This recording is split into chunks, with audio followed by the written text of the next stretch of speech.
जय गुरुजी। शिशिव पुराण प्रथम खंड दूसरा अध्याय। शौनक आदि ऋषियों के मुख से निकले हुए इन शब्दों को सुनकर सूत जी अत्यंत प्रसन्न हुए।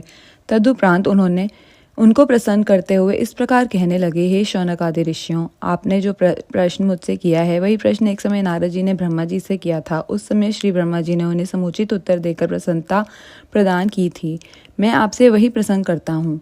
एक बार देवर्षि नारद जी तपस्या करने के निमित्त हिमालय पर्वत पर जा पहुंचे और वहां श्री गंगा जी के तट पर बैठकर अत्यंत कठिन तपस्या करने लगे। उन्होंने निश्चल भाव से सहस्रों वर्ष तक घोर तपस्या की। उनकी उस उग्र तपस्या को देखकर देवताओं के राजा इंद्र अत्यंत भयभीत हुए। उन्होंने ये समझा कि नारद जी मेरे इंद्रासन पद की प्राप्ति के लिए ही संभवतः ऐसी कठिन तपस्या कर रहे हैं। अतः इंद्र ने भयभीत होकर यह विचार किया कि मुझे किसी प्रकार नारद जी की तपस्या में विघ्न डाल देना चाहिए।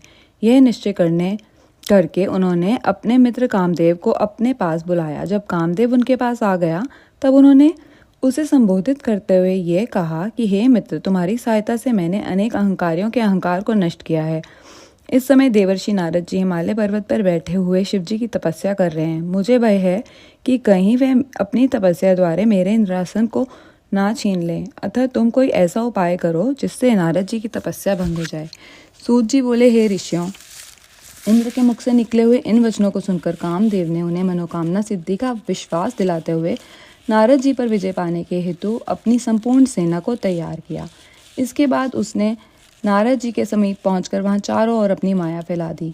कामदेव के प्रभाव के कारण उस निर्जन स्थान में भी अनेकों प्रकार के पुष्प खिल उठे एवं कोकिल आदि पक्षी अपनी मीठी बोली से सबका ध्यान अपनी ओर आकर्षित करने लगे। हृदय में कामदेव को जगाने वाली तीनों प्रकार की शीतल मंद सुगंध वायु बहने लगी।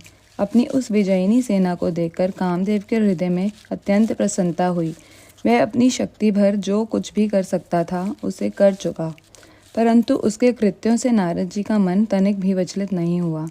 हे ऋषियों, नारद जी का मन विचलित न होने का जो कारण था उसे मैं आपको सुनाता हूँ। कारण केवल यही था कि जिस स्थान पर नारद जी बैठे हुए थे, तपस्या कर रहे थे, उसी स्थान पर एक बार पहले सदाशिव ने कामदेव को जलाकर भस्म कर दिया था।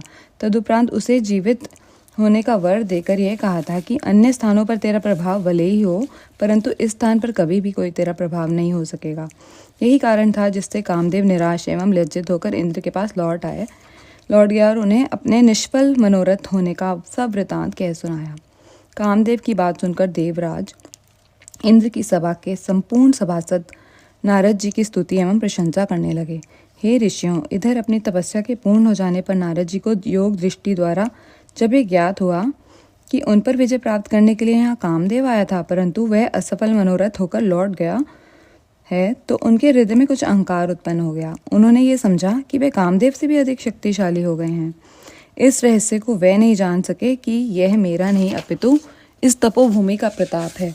अतः नारद जी अपने तपोबल पर अत्यंत गर्व करते हुए वहां से उठकर शिव जी के पास जा पहुंचे और अत्यंत प्रसन्न होकर उन्हें अपनी तपस्या का सब हाल सुनाने लगे। नारद जी की बात सुनकर शिव जी ने उन्हें समझाते हुए कहा, हे देवर्षि, कामदेव पर विजय पाने की सामर्थ्य तीनों लोकों में किसी के पास नहीं। तुमने मुझसे तो ये बात कही, पर किसी और तुम्हें समझाता हूँ कि तुम विष्णु लोक में जाकर इस बात को मत कह बैठना। तुम इस बात को अपने मन में ही गुप्त रखना। हे ऋषियों, अहंकार में डूबे हुए नारद जी को शिव जी की यह बात अच्छी नहीं लगी। अतः वह उनसे विदा लेकर ब्रह्मा जी के समीप जा पहुंचे। वहां भी उन्होंने अपनी प्रशंसा करते हुए तपस्या तथा कामदेव पर विजय पाने का वृतांत कह सुनाया। अपने पुत्र नारद के इस अहंकार को देखकर ब्रह्मा जी ने भी भगवान सदाशिव की भांति उन्हें बहुत समझाया, परंतु नारद जी के हृदय में अहंकार अपना घर कर बैठा था। इसलिए पिता का समझाना भी उन्हें अच्छा नहीं लगा और वे वहां से उठकर विष्णु लोक में आ पहुंचे। नारद जी को आया हुआ देखकर भगवान विष्णु ने अपने आसन से उठकर उन्हें अपने कंठ से लगाते हुए पूछा, हे देवर्षि, अब तक आप कहाँ रहे? यह सुनकर नारद जी ने अपनी तपस्या तथा कामदेव पर विजय प्राप्त करने का संपूर्ण वृतांत उनसे भी कह सुनाया। यह समाचार को सुनकर जब भगवान विष्णु शिव जी की इच्छा समझकर मन ही मन हंसते हुए बोले, हे नारद जी, जो मनुष्य ब्रह्म ज्ञानी नहीं है ना और परब्रह्म की आराधना से रहित है, उन्हीं के हृदय में मोह की उत्पत्ति होती है। आप तो ब्रह्मचर्य व्रत को धारण करने वाले हो, तब भला कामदेव आपको अनिष्ट कैसे कर सकता है? भगवान विष्णु के मुख से इन शब्दों को सुनकर नारद जी और भी अहंकार में भर गए और इस प्रकार अभिमानपूर्ण वचन बोले, हे प्रभु, मुझे ये शक्ति आपकी कृपा से ही प्राप्त हुई है। हे ऋषियों, इतना कहकर नारद जी भगवान विष्णु से विदा लेकर चल दिए। उस समय भगवान सदाशिव ने अपने हृदय में ये इच्छा की कि मुझे नारद का अहंकार दूर कर देना चाहिए। अतः उनकी इच्छा से जिस मार्ग से नारद जी चले जा रहे थे, उस मार्ग में स्वर्ग के समान सुंदर एक श्रेष्ठ नगर शीघ्र ही बस गया। उस नगर में शीलनिधि नामक राजा राज्य करता था। जिस समय नारद जी उस नगर में होकर जा रहे थे, उस समय उस राजा की कन्या के स्वयंवर का आयोजन हो रहा था। उस राजकन्या की सुंदरता पर संपूर्ण संसार मुग्ध था। नगर निवासियों द्वारा जब नारद जी को ये वृतांत ज्ञात हुआ, तो वह भी स्वयंवर में सभा में जा पहुंचे।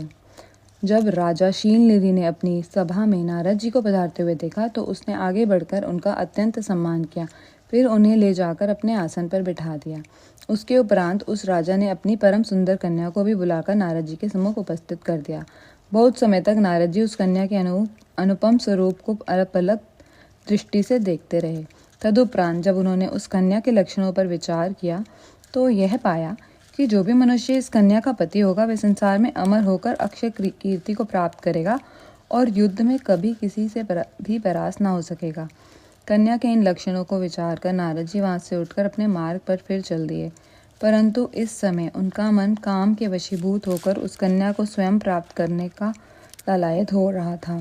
इस प्रकार वे अपनी बुद्धि के विपरीत कामदेव के जाल में फंस गए। उन्होंने ये भी विचार किया कि जब तक मैं सुंदर नहीं हूँ, तब तक मुझे ये कन्या का मिलना असंभव है, क्योंकि स्त्रियां सुंदरता को ही अधिक प्यार करती हैं। अतः मुझे ये उचित है कि मैं भगवान विष्णु से उनकी सुंदरता मांग लूं और राजकुमारी को मोहित कर अपने साथ विवाह करने के लिए उसे तैयार कर लूं। हे ऋषियों, इस प्रकार निश्चय करके नारद जी वहीं मार्ग में एक स्थान पर बैठकर श्री विष्णु का ध्यान करते हुए ये प्रार्थना करने लगे कि हे प्रभु, संसार में आपके समान मेरा हितकारी अन्य कोई नहीं है, अतः आप यही प्रकट होकर मेरे मनोरथ को पूर्ण करो। नारद जी की इस प्रार्थना को सुनकर श्री विष्णु जी उसी स्थान पर प्रकट हो गए। जब नारद जी ने उन्हें अपना मनत्व सुनाया, तो उन्होंने उत्तर दिया, हे नारद, जिस प्रकार वैद्य रोगी की इच्छा के प्रतिकूल भोजन देता है, उसी प्रकार मैं भी आपकी सेवा करूंगा। इतना कहकर श्री विष्णु जी अंतर्धान हो गए। नारद जी उन्हें उनके गूढ़ वचनों का भावार्थ नहीं समझ सके। अतः नारद जी का संपूर्ण शरीर श्री विष्णु जी जैसा हो गया, परंतु उनका मुख बंदर जैसा बन गया। नारद जी वहां से उठकर शीघ्रता पूर्वक पुनः राजसभा में जा पहुंचे। नारद जी बारंबार उचकते हुए मन ही मन यह विचार करके प्रसन्न होने लगे कि अब राजकन्या मुझे छोड़कर अन्य किसी को वरण नहीं करेगी।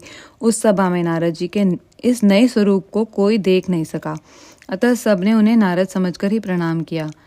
भगवान सदाशिव के 2 गण भी ब्राह्मण का स्वरूप धारण किए बैठे थे।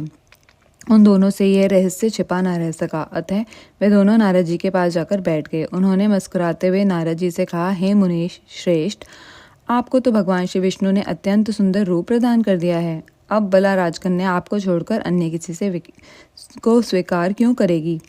सूत जी ने कहा, हे शौनक आदि ऋषियों, इसी बीच वह राजकन्या भी स्वयंवर सभा में आ पहुंची। जब उसने नारद जी के उस भयानक स्वरूप को देखा, तो वह अपने मन में अत्यंत अप्रसन्न हुई और मुंह फेरकर दूसरी पंक्ति में अपने योग्य पति को ढूंढने लगी। इधर नारद जी की ये दशा थी कि बार बार उचक कर चारों ओर से उस राजकन्या के समीप पहुंचने का प्रयत्न करते थे। शिव जी के वह दोनों गण नारद जी की इस दशा को देखकर परस्पर और अधिक हास्य कर उठे। ठीक उसी समय भगवान विष्णु उस सभा में आ पहुंचे। उन्हें देखते ही राजकन्या ने प्रसन्न होकर उनके गले में वरमाला डाल दी। यह देखकर अन्य सब राजा तो निराश हुए ही देवर्षि नारद जी अत्यंत विवल हो गए। उस समय उन दोनों शिवगणों ने नारद जी से ये कहा, हे मुनिराज, आप इतने दुखी क्यों होते हो? कृपा करके अपना मुख तो किसी दर्पण में देखो। जय गुरु जी।